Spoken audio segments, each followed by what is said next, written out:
Well, someone sent me a mail, and I want to quote him verbatim. He said, "What joy is it in a man or a woman whose own children cannot benefit from his good? How will he be able to treat others?"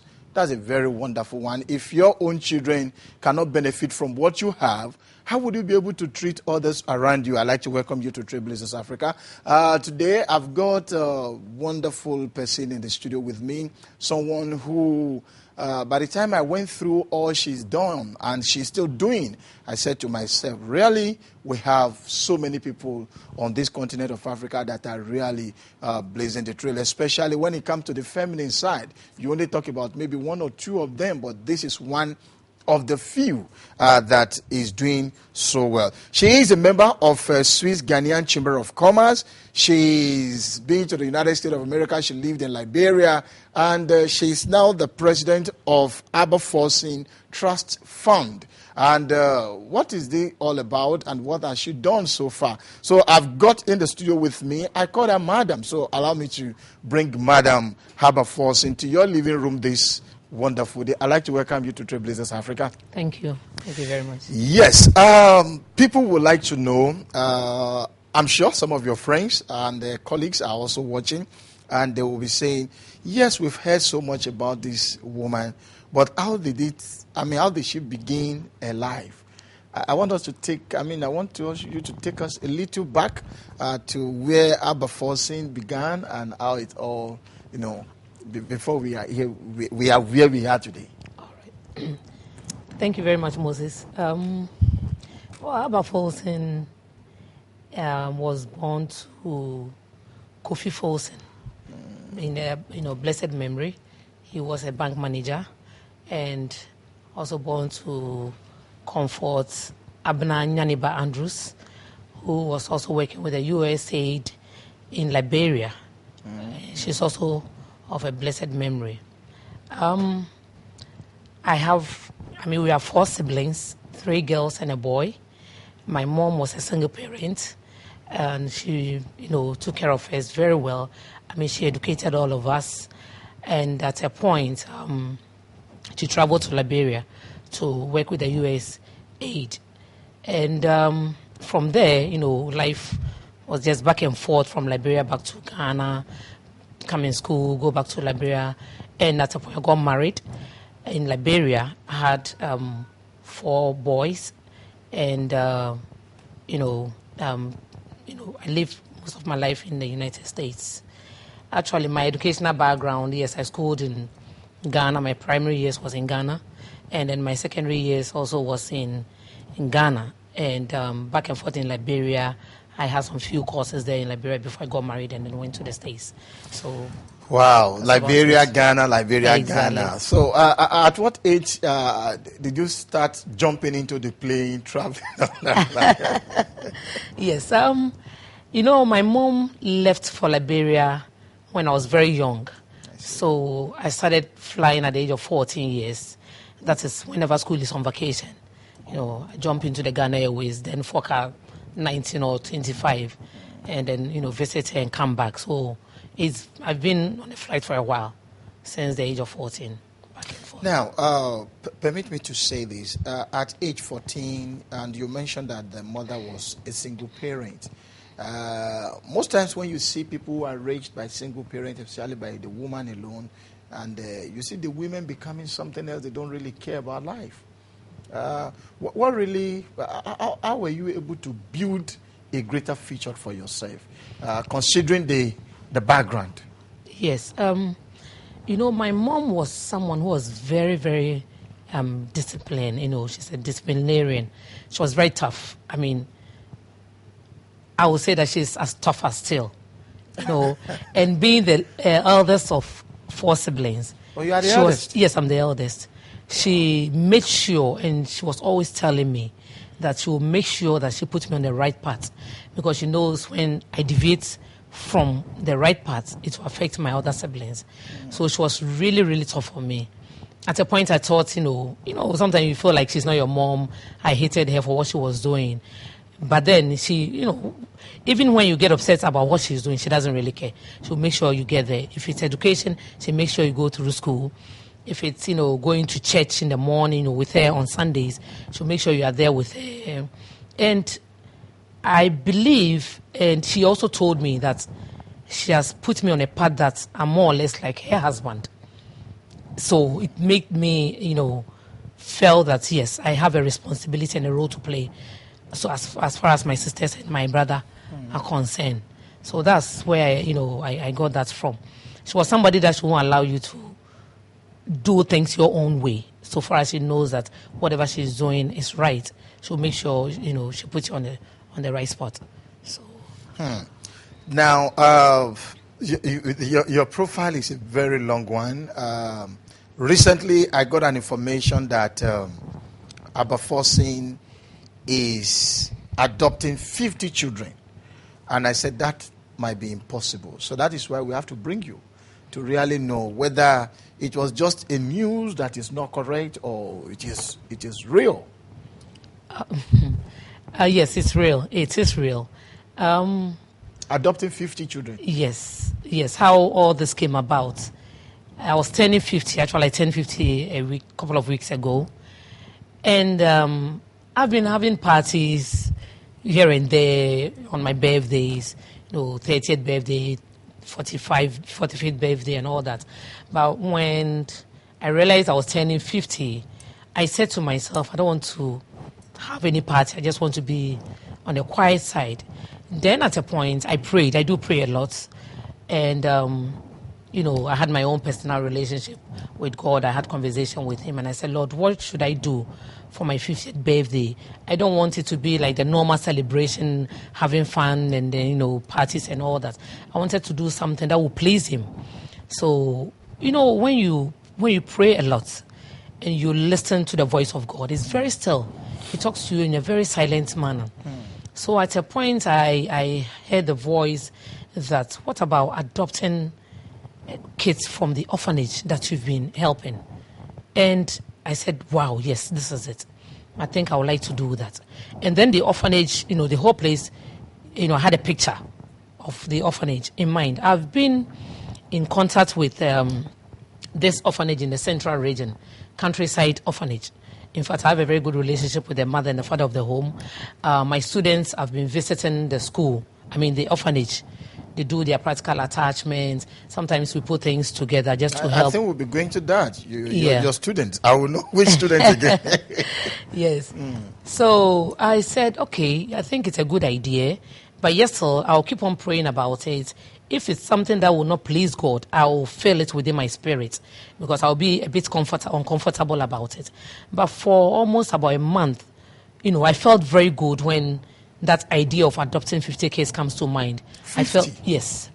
I felt so fulfilled and I said yes because God has blessed me with 50 good years despite the challenges and the hardship that we've gone through.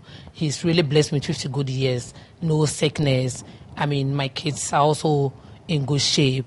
I have very wonderful siblings who are always supporting me. I have friends who are always there for me.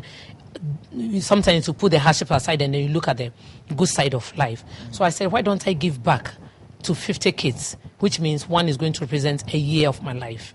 And not just adopting them, but then I also wanted to do something that will be a long-term benefit to those kids. So I came up with this Folson Trust Fund. And initially... So it was the idea that gave birth to Folson Trust Fund? Exactly. Oh. It was the 50 kids that I adopted that gave birth to the Folson Trust Fund because I just didn't want to go there and give them clothes and food and all those things. I felt those ones are just temporary. I thought about what can I do for them to benefit in the near future, especially when they get to the age of, going into a tertiary institution. So I came up with the Folson Trust Fund and set up an account, deposited some money into the account, and invested for each and every one of those kids, so that by the age of 18, they might have something substantially to educate themselves with. So that's what I did. So you have invested for those 50 children? Exactly, 50 children, yes. Sorry. And I have their investment certificate and all that. How old are they? What is their age range? Actually, I selected from 0 months to 5 years, so that by the time they turn 18, going to secondary school or maybe getting their tertiary education, they might have something good in their accounts to take care of their education.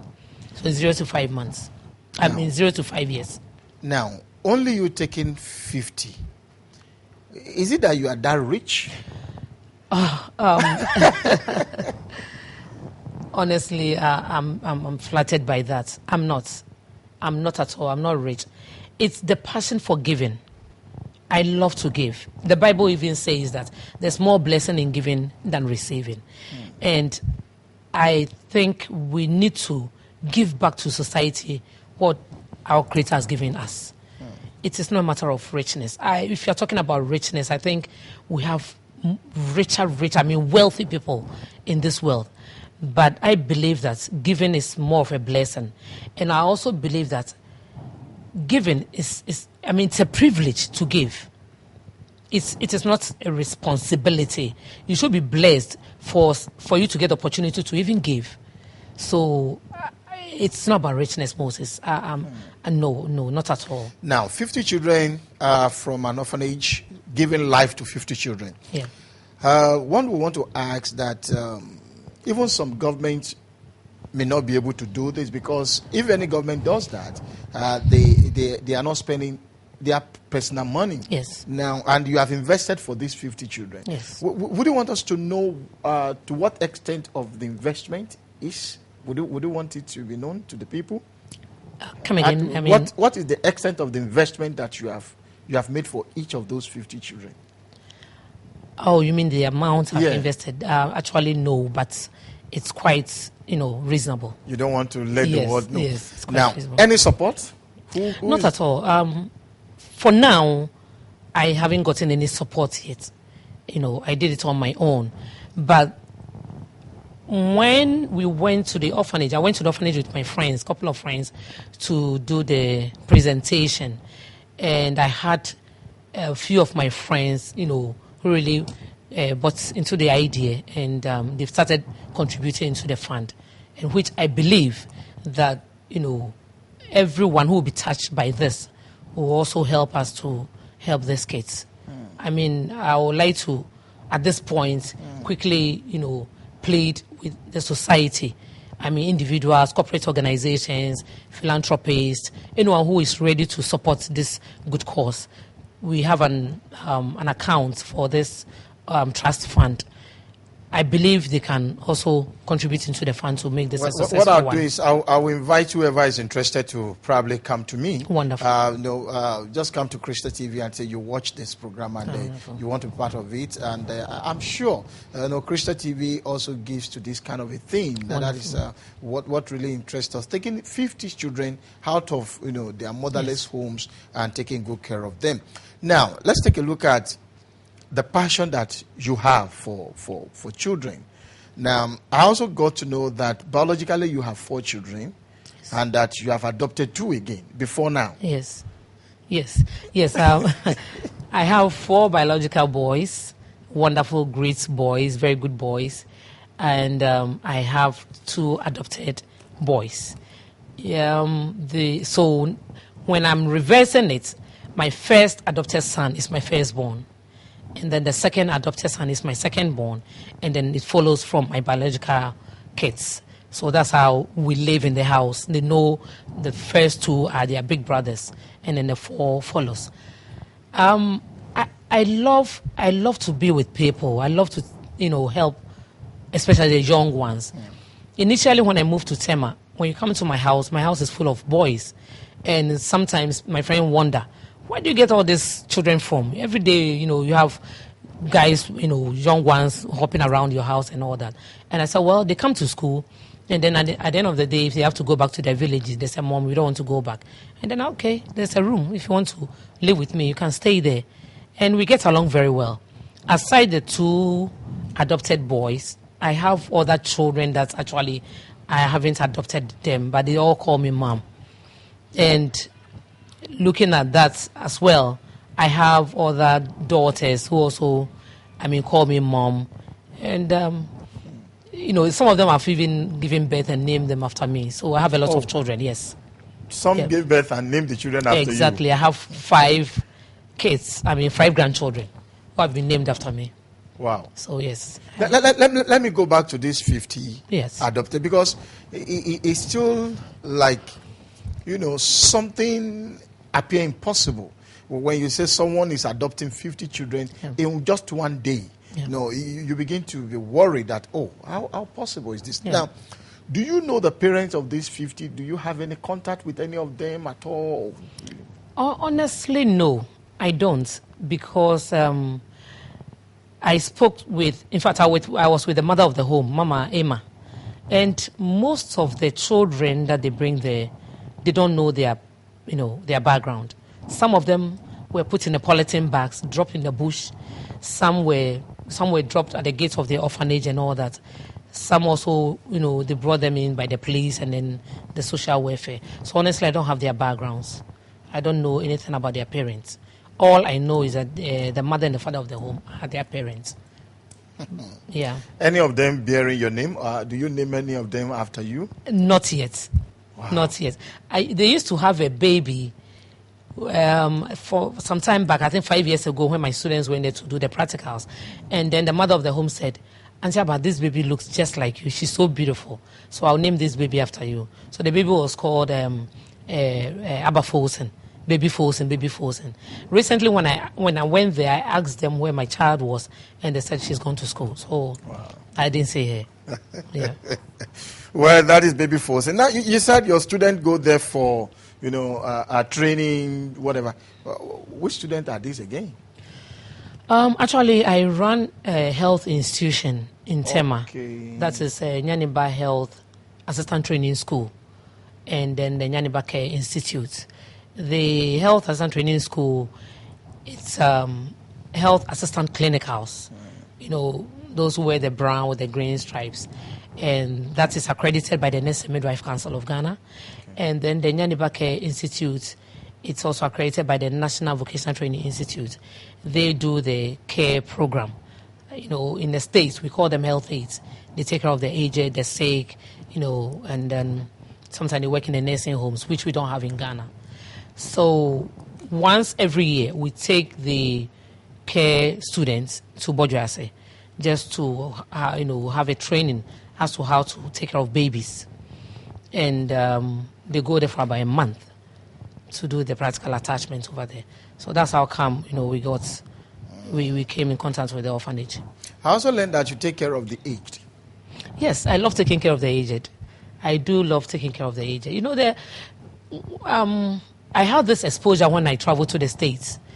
When I went to the States, I actually wanted to be a bank teller, and I had few interviews here and there. I got the opportunity to work in 1 or 2 banks, and also I wanted also to work with the U.S. Mail, which I did. I applied and I got it. But at a point, I noticed that I wasn't too fulfilled with what I was doing. So I had my training as a health aide and started working with nursing homes, working with few agencies in America. And from there, I always come in contact with the aged because we're taking care of this, the elderly. It's so fascinating when you are working with them. The kind of stories they tell you about their background, how they grew up. And I was taking a lot of wisdom from there. At a point, to some of them, they are a bit funny. They act like kids. And, I enjoy being with them. So I think that's where I got the passion for, the aged thing from. It's very, very interesting. And especially when they are very sick and you are able to care for them, as your own. And they come out and say, but God bless you. It's so fulfilling. It's not about the money. But you can tell that your presence there, being there with them means so much to them. And it always touches my heart when they tell me about God bless you, God is going to bless you just for cleaning me up, just for being there, just for feeding me, giving my medication. It's not like they don't have children. The life in abroad is somehow a bit busy. So the children might not be in the same town with them. So you being there means that you are giving them a whole life, back So I love taking care of the aged. So here in Ghana, I do interact with a lot of elderly people. I call them my dad, my mom. So I have I have few dads and few moms. Don't you think that something is wrong with us here in Africa? When we see people who are aged, we tag them to be witches. Yes, it saddens my heart. Mm-hmm. It really saddens my heart when we do that, when we start criticizing them because they are elderly. If you say your mother is a witch, why didn't she kill you when you were a baby? I mean you were very tiny in her stomach. I keep telling my friends, I said, we haven't noticed the wisdom that we gain from elderly people. When you sit with them and you listen to their stories, you see a lot of wisdom from there. Sometimes, the other thing that I realized too in Africa was that Moses, in America, most of the elderly people that I took care of had Alzheimer's, Alzheimer's disease, dementia. And when they have this kind of sickness, they behave funny. Sometimes at night, they get up and say, they will start calling their dead husbands and their dead siblings. So they even open the door, they want to go out. Instead of putting something in the dishwasher, they try to put it in the washing machine and that kind of thing. So when I came back to Ghana, when people complain about their parents being witches and not sleeping at night and behaving funny, I said, no, they're not behaving funny. If you've been with them, I've been with them in America for some time. I know very well that they are not witches. It's because they are having, lost memory loss. When they start getting this memory loss, they start acting a bit funny, trying to put the chamber pot in the kitchen and all that. That is why we say that they are witches. They are not. So if we start having the education of how aging is like or supposed to be like, I believe we'll respect our mothers and grandmothers. How do we get that done here on the continent of Africa? Now, you mentioned something while you were in the US, you were able to do all this. Yeah. But coming back to Ghana, you said there is nothing like that. Yeah. So how are we going to get there? When is it possible? Moses, that is the more reason why I decided to set up the Care Institute. Actually, when I came up with that idea, I couldn't find anyone who was doing this in Ghana. And then finally, someone introduced me to a friend at Kolebu. Her name is Mavis. And she said she has also come up with the idea. So it's like just the two of us. It wasn't easy at all getting this training, through. And at a point, I said, the world is changing. Everybody is getting busy. Husband and wife are always busy. Mothers are in the house, being taken care by the house helps and all that. So we have to come up with whatever we've learned over there, we have to bring it home by educating the public as to how we can take care of our elderly people.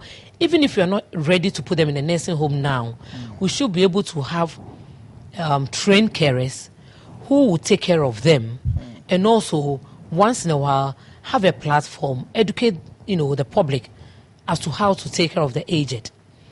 Well, we haven't done much. I, in particular, haven't done much. But I believe we are still talking about it I'm still talking about it with my friend. And I believe with time, we'll have, if, Crystal TB, for instance, having given me this opportunity to talk about it. If we get a platform, we'll start educating the public about all these things as to how we should take care of our elderly ones. Because we will all get there one day. We're all going to get there one day. No matter how it is, even if you get the privilege to be old as they are, you should thank God.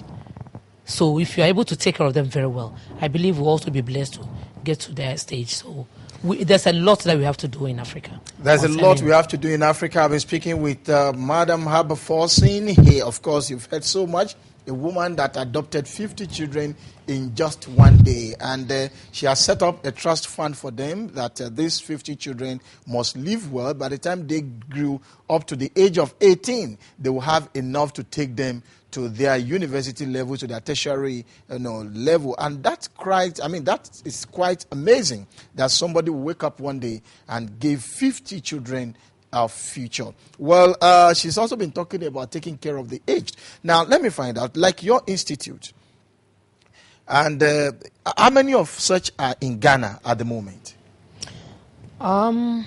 Currently, we have about, I know of about 19, if I'm not mistaken, maybe 19 or more.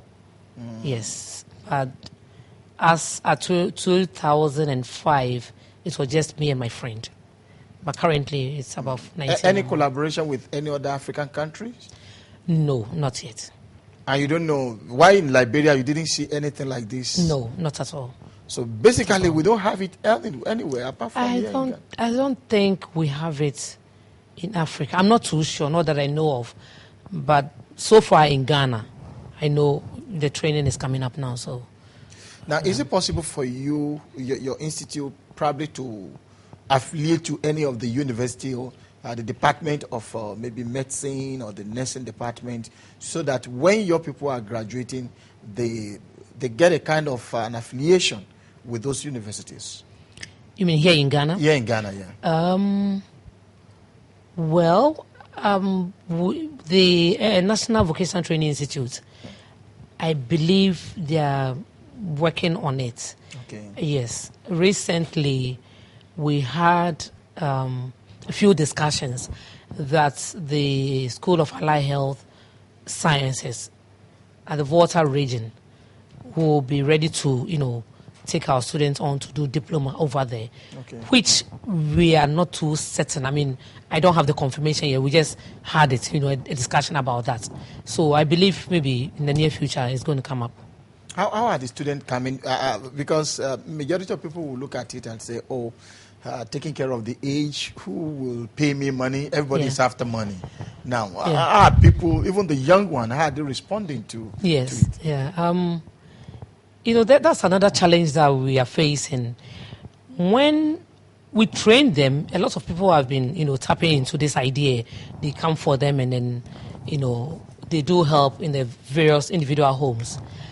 But at a point, sometimes when they ask for, their remuneration, it becomes a problem. It's like, just being in the home and taking this amount of money is quite high. Forgetting that when you are sick, I mean, if your relative is sick, it's very difficult for a member of the family to take care of the relative. You know why? Because emotionally you are attached to that person. And then seeing your loved one in pain, it doesn't give you a sound mind to do the right thing for that person. But these are trained, carers. They know what they're supposed to do. It doesn't mean they don't have, sympathy for whoever is sick. But because they are trained, they know what to do at what time. And yes, still, people are finding it difficult to pay them to do the job. Although those who understand, this time most of us have traveled outside, so most people understand the concept of a carer and then a health aid. But still, we are working towards it. There's something also in the pipeline that maybe I would just like to mention. We are trying to, if I say we, myself and my, institution, we are trying to come up with an account whereby people can contribute into the accounts. You don't have to wait till, the emergency happens before you struggle to get money to pay for the carer, for that service. So we are trying to put something in place whereby people just drop in coins and, few cedis in the account.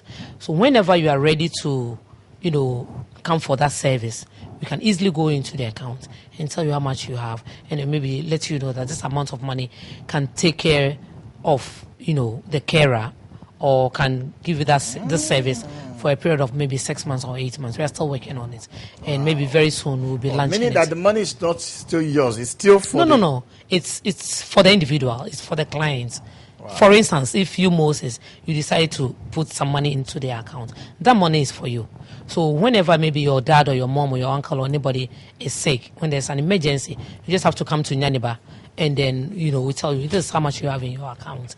It means you can have this service for a period of 6 months, which by then, I'm sure you would put some few, funds together to continue with that service. And the pressure will not be there for you. The burden will not be on you at that time, yes. Wow. We are trying to put that. This Yeah, is really serious. I've been speaking with Madam Folson. We go for this short break, and when we return, we'll continue with I'll continue with my guest. We are yet to even start at all. I'm telling you, all we have heard is just the introduction. So if you have missed the first half of this program, you haven't missed so much, but you have missed how she adopted 50 children. You need to call me to probably refresh your memory or narrate the story so that you can get how somebody could adopt 50 children just in one day. We'll be back after this break.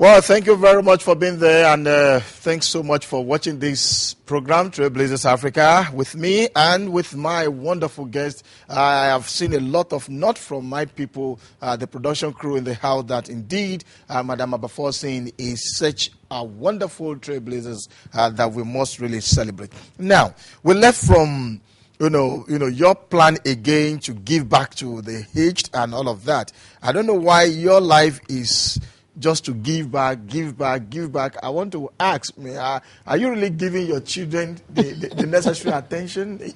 Yes. Because everything is a